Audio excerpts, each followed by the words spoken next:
This is fast, budget-friendly, high-protein chicken meatball meal prep.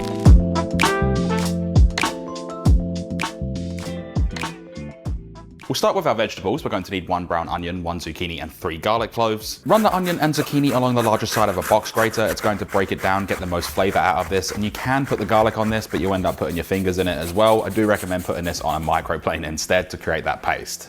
And you also have a higher chance of those onions making you cry this way. When everything's grated, we can add this into a cloth just over a bowl.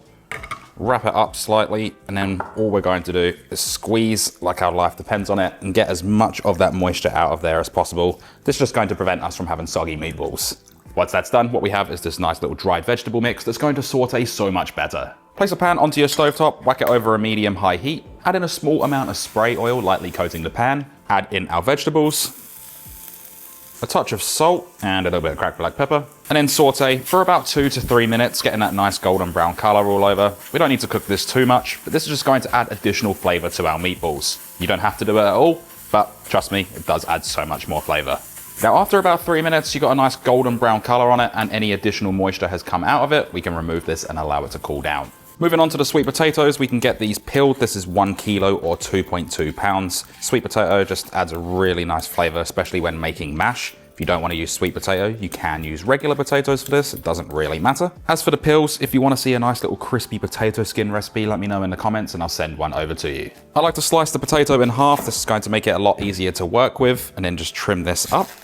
Doesn't really matter how you cut it. All we're looking for is the same size pieces. That way everything will cook or boil at the same rate for our mash. Add all of the potatoes into a large pot and then fill it up with enough cold water to cover it by about 1 inch. And we use cold water to start. That way everything will come up to temperature and all cook evenly. Place this onto your stovetop and then whack it over a high heat. Lightly season it with a little bit of salt and then bring this up to a boil. In the meantime, add 1 1/4 cups of plain Greek yogurt into a mixing bowl. Grate in 1 medium to large size clove of garlic. Squeeze in the juice of 1/4 of a lemon. Add 1½ teaspoons of Dijon mustard. Roughly chop 5 grams of flat leaf parsley, dill or chives. You can even add mint to this as well. Add that all in.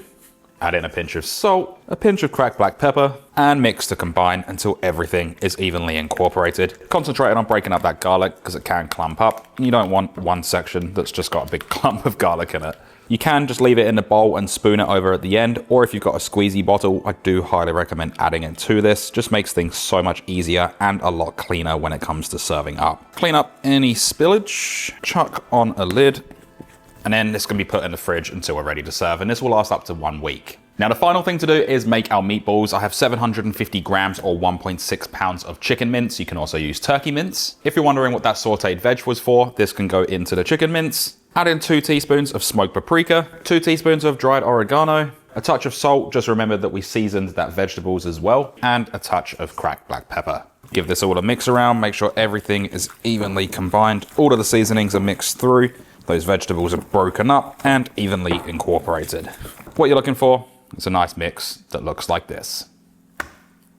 Now go back to the potatoes real quick. These are now at a boil. Let them cook for about 20-25 minutes or until they're fork tender. Now, as far as the meatballs go, use wet hands, weigh these out and weigh the total amount and then divide it by the amount of meatballs that you want, either 4 or 5 meatballs per portion. Roll these out, make sure they're nice and smooth, nothing's going to fall apart, and then place them onto a baking tray. Repeat with the remaining batches, and on the baking tray, I preferably recommend using parchment paper. I didn't have any, so I have to settle for some foil. Once you have them rolled out, just lightly spray them with a little bit of oil, and then use the times and temperatures on screen to bake these in the oven.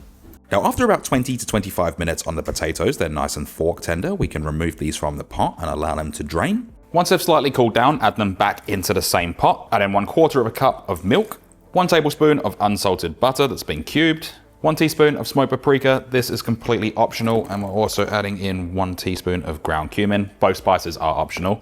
And then mash this up till it's nice and smooth. If you want to make it extremely smooth, you can pass it through a sieve, but for this, not going to worry too much. Also, if you want it a little bit thinner, you can add a little bit more milk or even a little bit of stock to your desired consistency. Season to taste with salt and ground white pepper. And there we have our sweet potato mash that we can pop aside until we're ready to serve. Now, serving this up, we need 5 750 milliliter meal prep containers. I'm placing the sweet potato mash on the bottom, a nice even layer. Then we're going over with 4 meatballs, Don't forget about that garlic yogurt sauce that we made at the beginning. This can be drizzled over the top. And then the final touch is just a little bit of flat leaf parsley, which is completely optional. This right here is the individual macro card for a single portion, and the written recipe and the remaining nutrition is in the link in the description. We've all said and done, there's one thing left to do, and that is, of course, we can then dig in.